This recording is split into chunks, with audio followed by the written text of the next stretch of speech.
ಈ ನಡುವೆ ವಕ್ಫ್ ಬೋರ್ಡ್ ವಿರುದ್ಧ ಬಿಜೆಪಿಯ ಭಿನ್ನರ ತಂಡದ ಎರಡನೇ ಹಂತದ ಹೋರಾಟ ಆರಂಭ ಆಗ್ತಾ ಇದೆ. ಮೊದಲ ಹಂತದಲ್ಲಿ ಬೀದರ್‌ನಿಂದ ಆರಂಭ ಮಾಡಿದರು ಯತ್ನಾಳ್ ಮತ್ತು ರಮೇಶ್ ಜಾರಕಿಹೊಳಿ ಟೀಮ್. ಇವತ್ತು ಬಳ್ಳಾರಿ ಜಿಲ್ಲೆ ಕಂಪ್ಲಿಯಲ್ಲಿ ಬಿಜೆಪಿ ರೆಬಲ್ ಟೀಮ್ ಹೋರಾಟವನ್ನು ಆರಂಭ ಮಾಡ್ತಾ ಇದೆ. ವಕ್ಫ್ ಹಟಾವೋ ದೇಶ ಬಚಾವೋ ಹೆಸರಿನಲ್ಲಿ ನಡೀತಾ ಇರತಕ್ಕಂಥ ಆಂದೋಲನ ಬಳ್ಳಾರಿ ವಿಜಯನಗರ ಜಿಲ್ಲೆಯಿಂದ ಎರಡನೇ ಸುತ್ತಿನ ಹೋರಾಟ ಮತ್ತೆ ಶುರುವಾಗಿದೆ. ಶಾಸಕ ಬಸನಗೌಡ ಪಾಟೀಲ್ ಯತ್ನಾಳ್, ರಮೇಶ್ ಜಾರಕಿಹೊಳಿ, ಪ್ರತಾಪ್ ಸಿಂಹ, ಕುಮಾರ್ ಬಂಗಾರಪ್ಪ ನೇತೃತ್ವದಲ್ಲಿ ಕಂಪ್ಲಿಯಲ್ಲಿ ಇವತ್ತು ಜಾಗೃತಿ ಸಭೆ ಬಳಿಕ ಕೇಂದ್ರದ ಕಮಿಟಿಗೆ ವರದಿಯನ್ನು ನೀಡಿದೆ ಯತ್ನಾಳ್ ಟೀಮ್. ಅಂದರೆ ಜಾಯಿಂಟ್ ಪಾರ್ಲಿಮೆಂಟರಿ ಕಮಿಟಿ ಏನಿದೆ ಅವರಿಗೆ ಕೊಡಬೇಕು ರಿಪೋರ್ಟನ್ನು.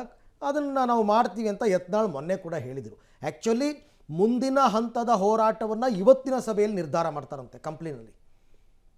ಸೊ ಹಾಗಾಗಿ ಅವರೇನು ಈಗ JP ನಡ್ಡಾ ಅವರು ಬಂದರು ಅದು ಇದು ಅಂತ ಅವ್ರೇನು ತಲೆ ಕೆಡಿಸ್ಕೊಂಡಿಲ್ಲ. ನಮ್ಮ ಹೋರಾಟ ನಿರಂತರವಾಗಿರುತ್ತೆ, ನಾವು ಮಾಡ್ತಾನೇ ಇರ್ತೀವಿ, ರಾಜ್ಯಾದ್ಯಂತ ವಕ್ಫ್ ವಿರುದ್ಧದ ಹೋರಾಟವನ್ನು ನಾವು ಮಾಡ್ತೀವಿ ಅಂತ ಅವರು ಭಿನ್ನರ ತಂಡ ಅವ್ರು ಏನು ಪ್ಲ್ಯಾನ್ ಮಾಡ್ಕೊಂಡಿದ್ದಾರೆ ಅದರ ಪ್ರಕಾರ ಈಗ ಅವರು ಮಾಡ್ಕೊಂಡು ಹೋಗ್ತಾ ಇದ್ದಾರೆ.